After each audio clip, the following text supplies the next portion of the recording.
VSCC 24 news, सच के आगे कोई नहीं। नमस्कार, BSCC 24 न्यूज में आपका स्वागत है। मैं हूं एम अब्बास।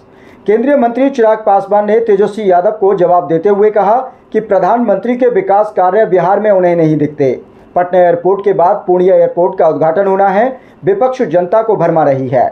प्रधानमंत्री के पूर्णिया में आगमन पर तेजस्वी प्रसाद यादव का कहना है कि बिहार की जनता के बीच फिर झूठ बोलेंगे, जिस पर चिराग पासवान ने कहा कि प्रधानमंत्री को लेकर अपशब्द उपयोग नहीं किए जाने चाहिए। जीतन राम मांझी के 20 सीट की मांग पर चिराग पासवान ने कहा कि अपनी पोजीशन के लिए यह बात कह रहे होंगे, मगर चर्चा इस विषय पर नहीं हुई है। तेजस्वी प्रसाद यादव के अधिकार यात्रा के शुरू करने पर चिराग पासवान ने उन्हें शुभकामनाएं दी और उन्होंने कहा कि बस सिर्फ इतना याद रखें कि अपनी यात्रा में किसी की मां बहन को गाली ना दें। वोटर अधिकार यात्रा में कांग्रेस के पीछे तेजस्वी चलते दिखे। हर जगह उन्हें साइडलाइन किया गया। तेजस्वी यादव ने गाड़ी भी चलाई और उसके बावजूद भी उन्हें मुख्यमंत्री के पद के लिए घोषित नहीं किया गया। अपने वर्चस्व को दिखाने के लिए यात्रा पर निकल रहे हैं। देखिए, चुनाव का समय है। सत्ता पक्ष विपक्ष अपनी अपनी बातों को रखेगा।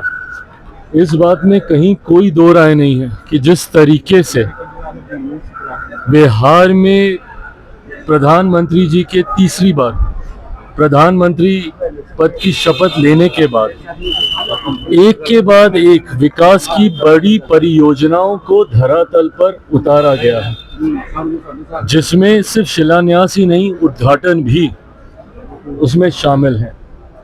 आप पटना का ही एयरपोर्ट देख लीजिए, जहाँ पे हम लोग खड़े हैं।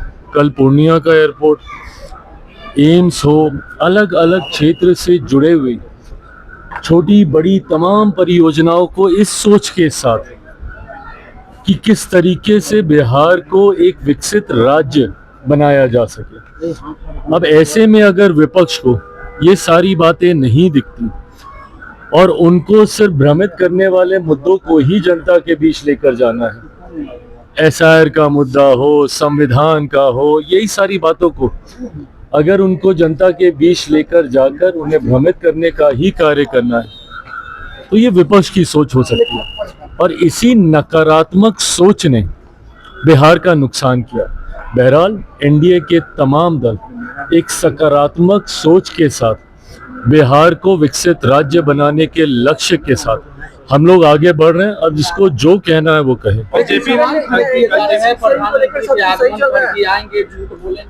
और लोगों को देश के प्रधानमंत्री हैं वो। आप उनकी नीतियों से सहमत असहमत हो सकते हैं, पर प्रधानमंत्री को इस तरीके से झूठा कहना, प्रधानमंत्री के बारे में अब शब्दों का इस्तेमाल करना, चोर चोरी जैसे शब्दों से उन्हें घेरना, मैं नहीं मानता कि उचित है। बहरहाल जनता ने हर बार जवाब देने का काम किया। जब जब प्रधानमंत्री जी के ऊपर इस तरीके के अपशब्दों का इस्तेमाल किया गया, तब तब जनता ने विपक्ष को जवाब देने का काम किया। और आज तो पुनः हम लोग चुनाव की दहलीज पर मौजूद हैं। ऐसे में एक बार फिर बिहार की जनता ये जवाब देगी कि झूठा, चोर ये कहना सही था या बिहार में एयरपोर्ट, एम्स ये लाना सही था। कह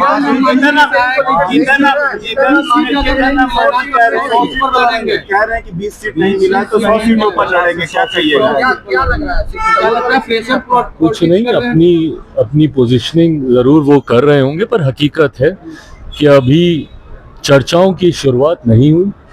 लंबा समय हम लोग नए उपराष्ट्रपति जी के चुनाव में हम लोग व्यस्त थे।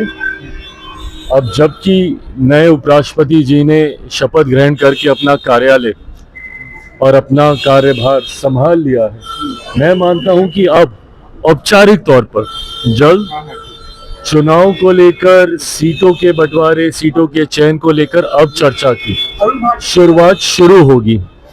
ऐसे में मुझे लगता है कि इन एंटिसिपेशन ये कहना कि ये मिलेगा तो ये करेंगे, ये मिलेगा वो करेंगे, ये वो अपनी पोजीशनिंग के हिसाब से कर रहे हैं। अधिकार यात्रा के बाद तेजस्वी यादव अधिकार यात्रा पर जा रहे हैं, जहानाबाद से उनकी यात्रा की शुरुआत होगी। आप कैसे देखते हैं? शुभकामनाएं।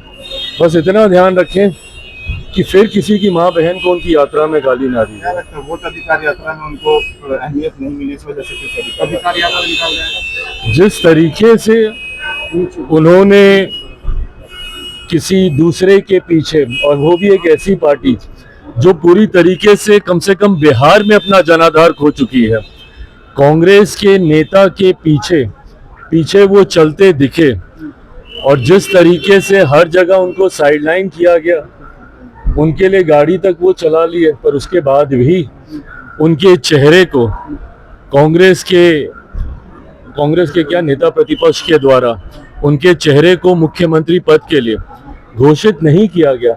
संभवतः ये कारण हो सकता है कि अब वो पुनः एक बार फिर अपना वर्चस्व दिखाने के लिए या अपनी पोजीशनिंग के लिए एक और यात्रा पे निकल। भारत पाकिस्तान का मैच हो रहा है एशिया कप में, और लेकिन लगातार विधानसभा का चुनाव लड़ सकते हैं, वोट कर रहे हैं। भाई ये सारी बातें पहले पार्टी के भीतर एक बार चर्चा हो जाए, क्यों नहीं लड़ सकते भैया? अगर राष्ट्रीय अध्यक्ष के बारे में चर्चा हो सकती है तो पार्टी के साथ पाकिस्तान के बीच एशिया कप का मैच चल रहा है आज, और लेकिन सवाल खड़े किए जा रहे हैं कि पहलगाम की घटना हुई और उसके बाद भारत मैच खेल रहा है पाकिस्तान से, कैसे देखते हैं आप?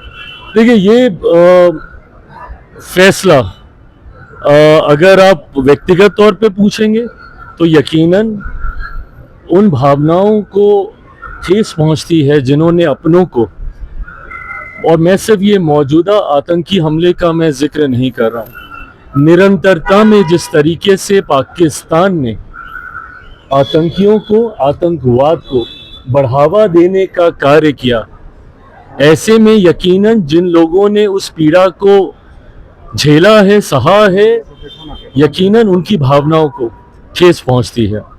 परंतु गतवा खेल भावना की सोच के साथ ये फैसला लिया गया होगा, मैं ये मानता हूं। इस फैसले में मैं, मेरी पार्टी, हम लोग शामिल नहीं थे, तो मैं अधिकृत तौर पे नहीं कह सकता, पर ये कहा जाता है कि खेल भावना, स्पोर्ट्समैन स्पिरिट जिसे कहते हैं, वो इन तमाम चीज़ों से उठकर होती है। उस भावना को भी ध्यान में रखना चाहिए, और कुछ ऐसी चीज़ें हैं जिनको सरहदों में नहीं बांधा जा सकता है, संगीत हो, कला का क्षेत्र हो, इन सारी बातों को।